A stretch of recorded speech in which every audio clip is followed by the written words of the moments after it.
Greetings to you in the name of our Lord and Savior Jesus Christ. Today we are going to talk about Paul's letter to Corinthians. This is the seventh book of the New Testament, and this is the Apostle's first letter to the church of Corinthians. And this letter was written by Paul approximately AD 55, near the end of Paul's third 3 years ministry in Ephesus, during his third missionary journey. Corinth was a major cosmopolitan city, a seaport, and major trade center, the major important city, also called Achaia. It was also filled with adultery and immorality, which we can see also in the world today. The church was largely made up of Gentiles. Paul had established this church on his second missionary journey. The key verse which is mentioned in 1 Corinthians chapter 1 verse 10, Paul says, I appeal to you, dear brothers and sisters, by the authority of our Lord Jesus Christ, to live in harmony with clear mind with each other. Let there be no division in the church, rather be of one mind, united in thoughts and purpose. This is the desire of Apostle Paul, that there must be unity, love, understanding in the church. Paul founded the church in Corinth on his second missionary journey.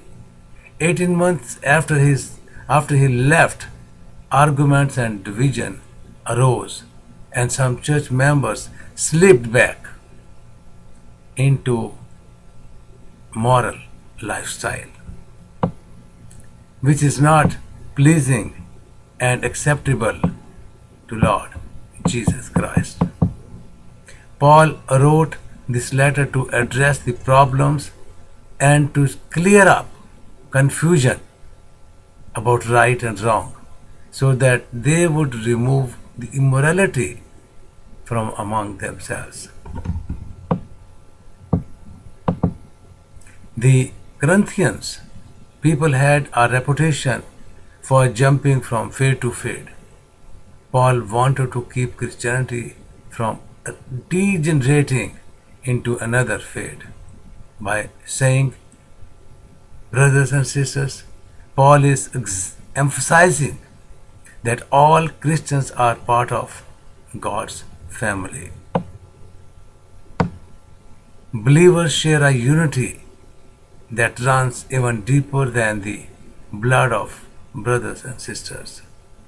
The followers of Jesus Christ are a new creations, born from above and changed from within,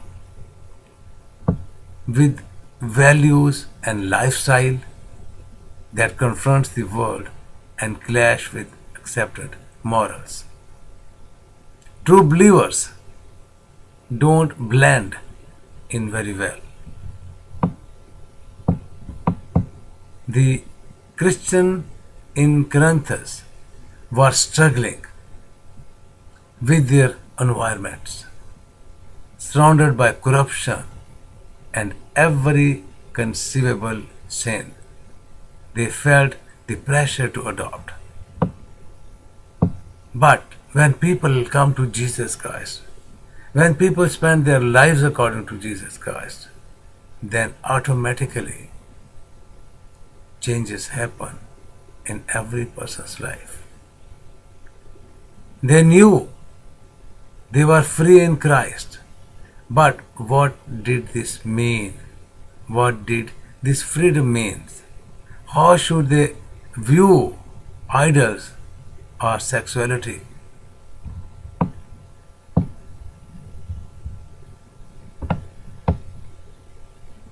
What should they do about marriage, women in the church, and the gift of Spirit?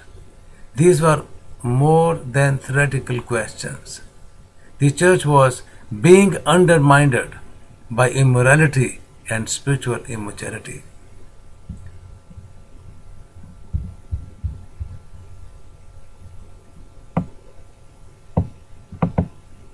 The believers' faith was being tried, crucible of immoral Corinthians, and some of them were failing the test. Paul heard of their struggle and wrote this letter to address their problems, heal their divisions, and to answer their questions. Paul confronted with their sins. Paul confronted them with their sin and their need for corrective actions and clear commitment to Christ. After a brief introduction, which is mentioned 1 Corinthians chapter 1 verse 1 to 9, Paul immediately turns to the question of unity, which is mentioned 1 Corinthians chapter 1 verse 10 to 42.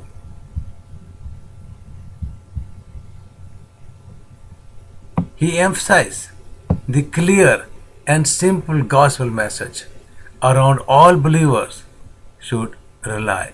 He explains the role of church leaders. He urges them to grow up to their faith.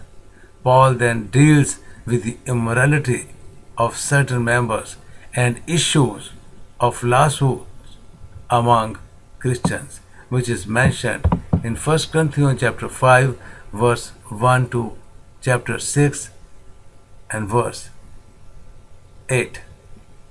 He tells the believers to exercise church discipline and to settle their internal matters themselves instead of going to court or instead of giving the matter in somebody else's hand. Everything should be done in the church. All problems should be tackled or handled by church leaders.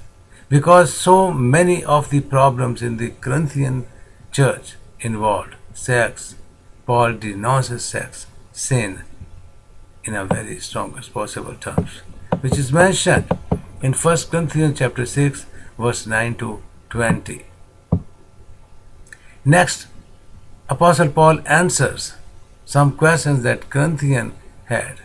Because prostitution and immorality were pervasive, marriages in Corinth were shameable, and Christians were not sure how to react, which is mentioned clearly in 1 Corinthians chapter 7, verse 1 to 40. Concerning the meat sacrificed to idols, Paul suggests that we show complete commitment to Jesus Christ and sensitivity to other believers, especially weaker brothers and sisters, which is mentioned in 1 Corinthians chapter 8 and verse 1 to chapter 11 and verse 2. Paul goes on to talk about worship, and he carefully explains the role of women, the Lord's Supper, and spiritual gift, which is mentioned 1 Corinthians chapter 11 verse 3 to chapter 14 verse 39. Sandwiched in middle of this section is his magnificent description of the greatest gift of love, which is mentioned 1 Corinthians chapter 13. Then Paul concludes with a discussion of the resurrection of our Lord Jesus Christ and the resurrection of all men. Those especially who sleep in Jesus Christ, those who died in Jesus Christ. 1 Corinthians chapter 15 verse 1 to 58. Some final thoughts, greetings and benedictions, which is mentioned in 1 Corinthians chapter 16 verse 1 to 24. In this letter, Paul confronted the Corinthians about their sin and shortcomings, which is mentioned 1 Corinthians chapter. 1 Corinthians call all Christians to be careful not to bend in with the world and accept its values and lifestyle. We must live Christ-centered, blameless, loving lives that makes a difference. And my dear brothers and sisters, no matter which religion you belong to, you have to stand before God one day. No matter you are Hindu, you are Muslim, you are Sikh, you are Balmik, you are Jewish, you are Sikh, or you belong to any religion, or you are Buddhist, one day you will have to stand before God. And this is the right time now. Because God loves you very much. So do I. I love you very much. I want to tell you one thing very clearly, that one day we will be accountable for each and every minute which we are spending on the face of this earth. And we have to stand before God. I want to suggest you, if you are seeking the straight path, if you are looking that God should come in your life and change everything in your life, then don't delay. Just give your life to Jesus Christ. Just read the Word of God. Study the Scripture. Read the Word of God. Spend more and more time in prayer and say, Lord, come in my life. Lord, I give you all my problems. And I tell you, when you talk to God and share your problems, in your personal devotion, in your personal prayer, God will come in your life, talk to you, and you will see that your lifestyle will be changed, your dealing with other people will be changed, your day-to-day life will be changed, and you will become the child of God. Read the Holy Scripture, the Word of God, the Holy Bible every day. Start from the Gospel of John. This is what I suggest you. And you will see God will talk to you. And you will have experience which you will never have before. And joy of the Lord will be your strength. He will fill you with the power of Holy Spirit. And then the gift of Holy Spirit will be given to you. And your name will be written in the book of life. And you will become the child of God.